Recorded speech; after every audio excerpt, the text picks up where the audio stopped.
I remember at mine and Christy's wedding that the groom's cake was licked bone dry before Christy or I had a chance to get over to it.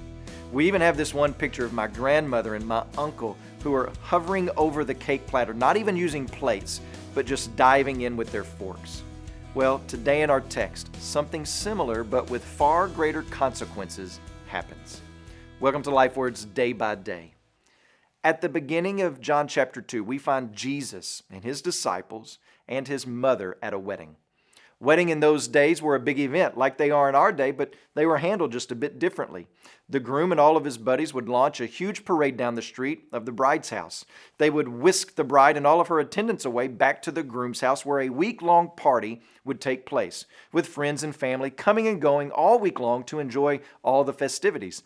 So Jesus and his disciples are there enjoying the marriage of what would most likely be a family member or a close friend, when all of a sudden, Mary runs up to Jesus and says, they've run out of wine, insinuating that Jesus should do something and do it quickly. Well, at a first century Jewish wedding, this was a big deal. This would bring shame on the groom and the groom's family. In fact, the offense was so great that the bride's family could even file a lawsuit against the groom for embarrassment and not being able to provide for the bride.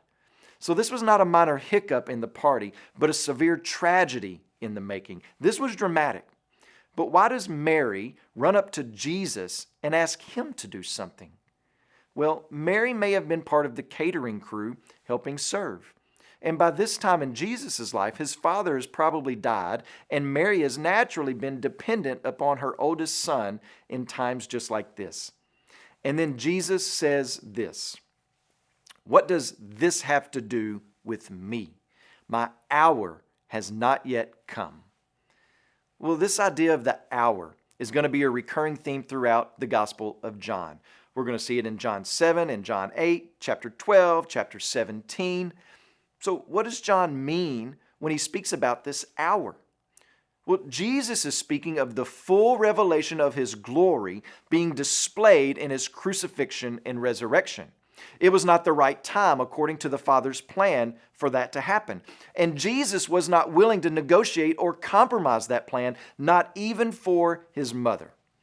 So here we have God the Son perfectly obeying God the Father, staying with the Father's perfect plan of redemption. His mind and heart resolute on being about the Father's business, even above his earthly mother's wishes.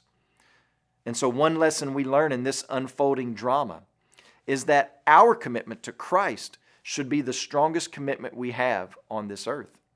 This is what Jesus means when he says in Luke chapter 14, verse 26, "If anyone comes to me and does not hate his own father and mother and wife and children and brothers and sisters, and yes, even his own life, he cannot be my disciple."